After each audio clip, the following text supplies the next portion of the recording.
Brazil. Once a booming brick economy plagued by corruption, the largest prominent scandal was Operation Car Wash. Originally a small federal money laundering investigation into a car wash, but led to the biggest corruption scandal in Latin America's history, involving the state-owned oil company Petrobras. Dozens of engineering firms acknowledged paying bribes to politicians and officials in exchange for fixed overpriced contracts with Petrobras, including one of the biggest donors to politicians in Brazil, Odebrecht S.A., Latin America's biggest construction company. On average, 3% of the contracts were siphoned off into slush funds used for illicit party funding and to bribe political board appointees to keep the scheme going.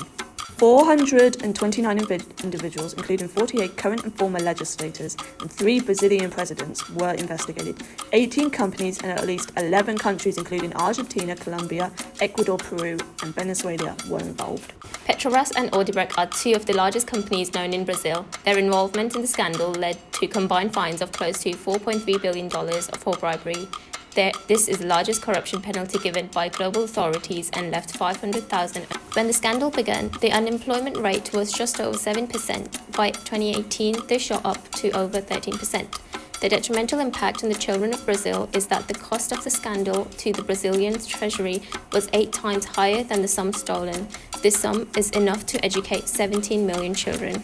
Marcelo Odebrecht was arrested in 2015 and was given a 19-year sentence. In 2017, he received a reduced sentence by agreeing to testify on the politicians involved.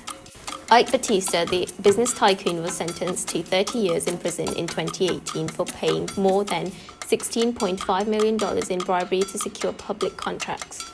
In 2019, he was released after only spending 1 year in prison. Lula da Silva was sentenced to 12 years in prison. Lula was found guilty of being given a beachfront apartment for his help in winning contracts with Petrobras and accepted bribes of $1.2 million.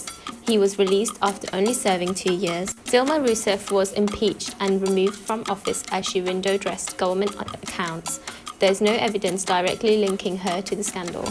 The actions of corrupt businesses and politicians has neglected citizens, and the economy still faces challenges. Even today, Brazil is still trying to recover from a recession, where inflation has doubled and GDP has contracted by 3.8% and 3.6% in 2015 and 2016 respectively. The main villains of the scandal barely suffered from their consequences. All were released shortly after to carry out the rest of their sentence in their luxury homes, while the nation is still struggling with the after effects.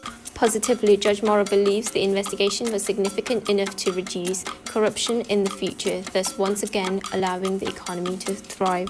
People caught up in this scandal did not think how their actions would play out if the scandal was ever uncovered. Their actions were purely for personal gain, a cross between ethical egoism and a rationalist perspective. Petrobras had a weak corporate structure before 2014, allowing the corruption to manifest. There was very little governance, allowing governance rules to be broken. A board was created in 2014 to help Petrobras tackle the corruption that plagued the company. Petrobras had no code of ethics, a common practice in the UK, allowing individuals to use the business for personal gain. Petrobras Corruption Prevention Programme 2015 introduced a code of ethics and a reporting channel for whistleblowing. Government officials can be on the board of directors in Brazil. For example, Dilma Rousseff was during 2003 and 2010, causing a conflict of interest. In the UK, government officials cannot be on the board of large companies. In 2014, Brazil introduced a Clean Company Act to tackle corruption in the country. This act was a way to uplift corporate governance and to serve punishments to companies. In 2017, the UK introduced the Criminal Finance Act to achieve the same purpose. This act allowed law enforcement to use a special leniency agreement where companies cooperate with the federal government for a reduced fine or punishment. This was used on Odebrecht officials. The UK government requires companies to publish their awarded contracts publicly, and the government contracts must be advertised on a public portal where any company can apply for the contract. This creates transparency. The Brazilian government should take note of this UK policy and apply it to their own government.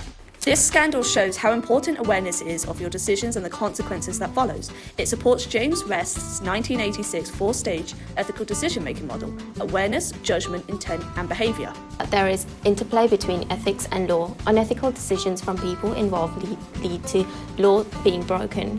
Ethical decisions made by Judge Morrow and law enforcement led to law being upheld. And is to think about how your actions will affect others, not only personally, but also company and countrywide. Decisions that can come with strong reservations can be seen as unethical and should have further reflection before being acted upon. Corruption scandals can be avoided by following corporate governance and any code of ethics set by a company. If Brazil implemented these crucial standards sooner, Lava Jato and its consequences could have been avoided. Brazil has since shown the world they will not stand for corruption among businesses or politicians any longer.